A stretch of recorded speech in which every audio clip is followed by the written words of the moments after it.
앞둔 조윤선 문체부 장관 후보자의 경우는 큰 씀씀이가 도마 위에 올랐습니다. 매년 5억 원가량 지출한 것으로 추정됩니다.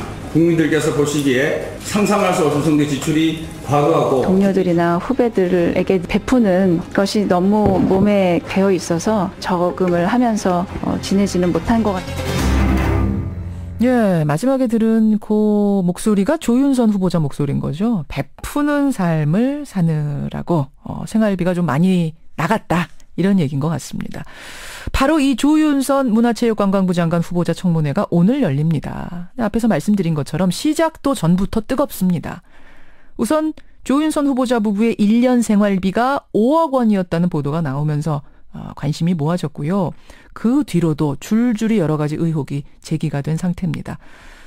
뭐 돈이 많다는 것만으로 결격 사유가 될 수는 없을 테고요. 그 외에 도대체 어떤 문제점들을 발견한 건지 어떤 건지 오늘 청문회를 미리 가보죠. 더불어민주당 김병욱 의원 연결이 돼 있습니다. 김 의원님 안녕하세요. 예, 안녕하세요. 분당을 출신 김병욱입니다. 예, 여러 가지 조사하고 검토 쭉 해보셨죠? 예, 지금도 하고 있습니다. 그럼 결론부터 제가 질문 좀 드리겠습니다. 예. 조윤선 후보자 장관 되겠습니까? 안 되겠습니까? 참 처음에는 다들 무난하게 통과되리라고 생각했지 않습니까? 근데 자료가 제출되고 분석하면서 여러 가지 짚어야 할 부분이 많지 않나 생각을 하고요. 물론 이제 나중에 인터뷰 때 또 추가로 말씀드릴 부분이 있는데 오늘 인사청문회에서 조윤선 후보자의 답변을 듣고 최종적으로 판단을 해야 될 것 같습니다. 그러니까 지금으로서는 시원하게 되겠습니다란 말씀은 못 하시는군요. 예, 지금 뭐 안 될 가능성이 더 많은 것 같습니다. 안 될 가능성이. 자, 그럼 하나하나 좀 들여다보죠. 예. 이미 보도가 된 부분.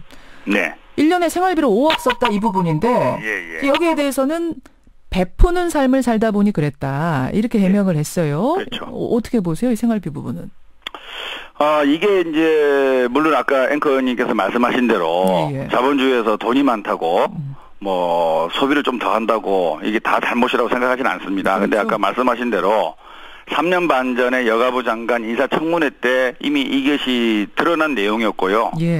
그때 또 본인도 베푸는 삶을 살았다고 말씀하시면서 앞으로는 국민들의 눈높이에 맞게끔 고쳐나가겠다고 말씀하셨거든요. 근데 그것이 3년 반이 지난 지금 청문회에서 똑같은 현상이 반복된다는 게 저는 더 큰 문제라고 보고요. 예, 구체적으로 보면 총 재산 신고액이 52억입니다.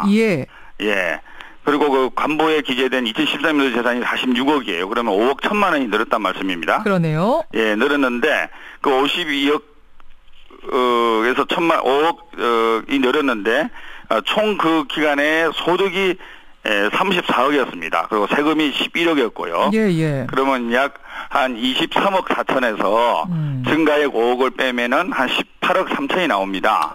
그런데 저희한테 제출한 신용카드, 그다음에 현금 영수증, 직불카드의 총액이 한 배우자를 포함해서 2억 3천입니다. 그래서 그 나머지에 대해서 저희가 추가로 증명을 해 주십시오라고 얘기를 하고 있는데요. 아직 그 구체적인 서류가 도달해 있지 않는 상태라서 저희가 너무 이런 비증명 지출이 많지 않느냐, 뭐 현금이든 또는 말 못할 뭐가 있지 않을까 싶은 의혹을 계속 제기하고 있는데 비증명 지출 그 뭐가 가능합니까? 들어서는 아마 저 일반인들은 16억이란 금액이 워낙 크기도 하고 해서 사실 감이 안 잡히실 거 아니에요. 16억 원 어디 썼는지 모른다는 얘기는 무슨 의미인 거죠? 뭘 의심하시는 거죠? 그래서 아까 제가 말씀드린 대로 처음에 말씀드린 대로 오늘 조윤선 후보자의 답변을 들어봐야 되겠다고 말씀을 드린 게 저희가 뭐 예측과 추측을 할 수 있는 것도 있는데 정말 조금 도저히 이게 설명이 안 되는 부분이라서 오늘 조윤선 후보자의 답변을 듣고 판단하겠다는 말씀을 드린 겁니다. 또 하나는 보도 통제 의혹입니다. 이건 뭡니까? 이것도 좀 사실이라 그러면 심각한데요. 조윤선 후보자가 8월 16일 날 서울청사 별관에서 1분 브리핑을 했습니다. 내정되고 나서 전례 없던 일인데요.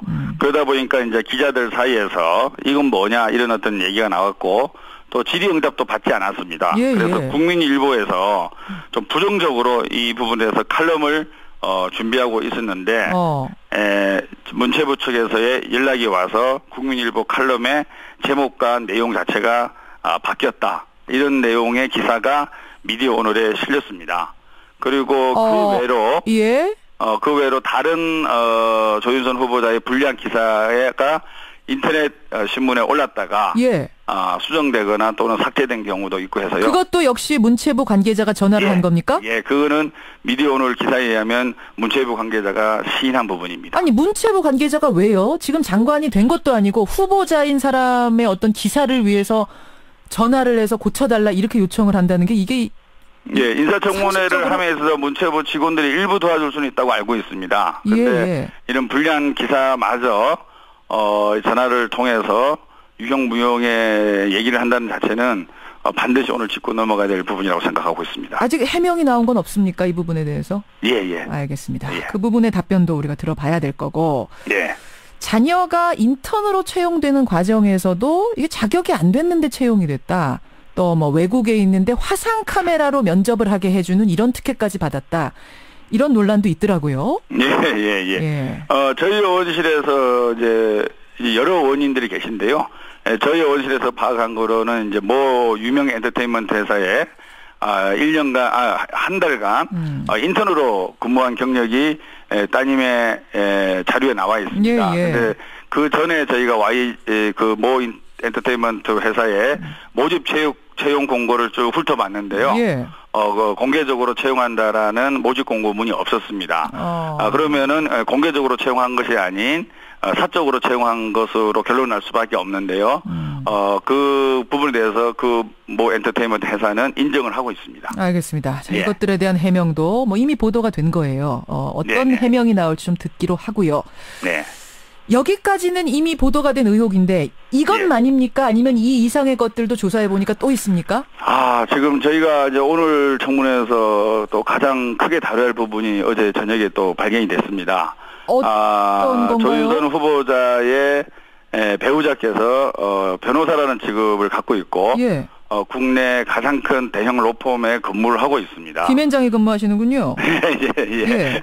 그래서 이제 서울 변호사회로부터 2008년 이후 조윤선 장관이 국회의원을 맡기 시작한 2008년 이후부터의 사건 수입 내역을 어제 저녁 늦게 제출받았습니다.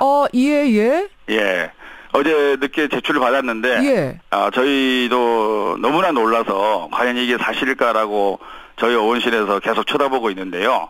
무슨 내용이 간단히 말해서 조윤선 후보자가 국회의원부터 지금까지 장관 정무수석 계속 쭉 중요한 보직을 맡고 있지 않습니까? 근데 배우자께서 국가의 정부 조직인 공정거래위원회를 상대로 한 사건을 수십 건 수임을 했다는 사실입니다. 특히나 조윤선 장관이 국회의원 중에서 정무위원회라는 상임위원회를 2년간 역임을 하고 있었습니다. 정무위 소속으로 2년 있었죠. 공정거래위원회는 정무위원회 직할 소관기관입니다. 피감기관이기도 하고요. 그 시점에도 무려 26건의 사건을 공정거래위원회 관련 사건을 수임을 했습니다. 아니 잠깐만요, 의원님. 잠깐만요. 그러니까 정무위 소속 아내가 정무위 소속 국회의원인데 변호사인 남편이 그 정무위 피감기관을 상대로 하는 사건을 수임했다. 근데 그게 우연일 수도 있지 않습니까? 뭐 한 건, 두 건 정도 우연으로 할 수도 있을 텐데. 제가 아까 말씀드린 대로 배우자께서 약 한 80-90건의 공정거래위원회 관련 사건을 수임을 했고요. 정무위원회 소속으로 활동한 기간에 사건 수임이 26건입니다. 2년 동안 26건이요? 그래서 이거는 뭐 우연이라고는 전혀 얘기할 수 없는 거고요. 너무나 좀 충격적이고 과연 이래도 되는지 정말 저희 어제 밤에 그래서 저희가 잠 못 자고 계속 이걸 분석하느라 제가 지금 목소리도 별로 좋지 않습니다. 그래서 오늘 이 부분에 대해서 이거는 서울 변호사회로부터 저희가 입수한 자료이기 때문에 사실은 팩트는 정확하다고 봅니다. 그리고 지금 인터뷰를 청취하고 계시는 분도 다 아시겠지만 변호사가 사건을 수임하기 위해서는 서울 변호사회에 가서 경유증이라는 것을 받아야 됩니다. 사건을 수임하고 서울 변호사회에 가서 경유증을 받은 기록이 이 건입니다. 사건을 수임할 때 대부분의 변호사들이 착수금을 받고 있습니다. 그래서 이 자료가 아주 정확한 자료고요. 정말로 너무나 많은 공정거래위원회 사건을 맡은 거고, 그것도 직접 피감기관인 공정거래위원회를 상대로 한 사건을 수십 건을 수임했다는 새로운 사실이 어젯밤 늦게 밝혀졌습니다. 그렇군요. 피감기관, 그러니까 아내가 활동하는 그곳의 피감기관을 상대로 한 소송을 남편이 맡았다. 이렇게 될 경우에는 그러면은 조금 어떤 식으로 영향을 미칠 수 있을 거라는 걸 우려하시는 거예요? 그거는 청취자께서 다들 예상하지만, 우리나라에서 가장 문제가 지금 대우조선 해양의 부실 문제, 모든 문제가 다 이런 관계에 있어서 나오는 거 아닙니까? 한국 사회에. 관계.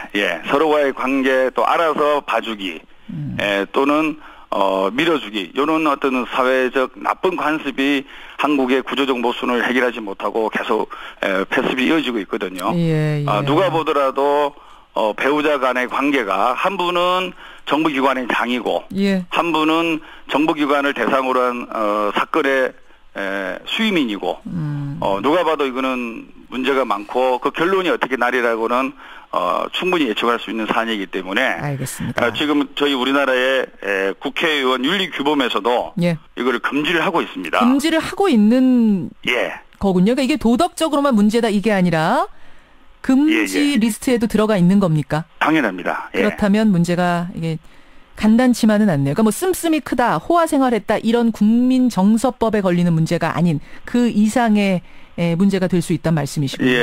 알겠습니다. 그리고 조윤선 배우자께서 사건 수임한 것은 개인은 거의 없고요. 전부 다 대기업 또는 중견기업 이상의 기업으로부터 사건을 수임해서 공정거래위원회 또는 정부를 상대로 하는 사건이 상당히 많다는 것도 충격적입니다. 지금 나온 이 문제 제기들을 오늘 청문회에서 다 물어보실 테니 어떤 답변이 나오는가 지켜봐야겠습니다. 관심을 많이 가져주십시오. 오늘 고맙습니다. 분당을의 김병국이었습니다. 감사합니다.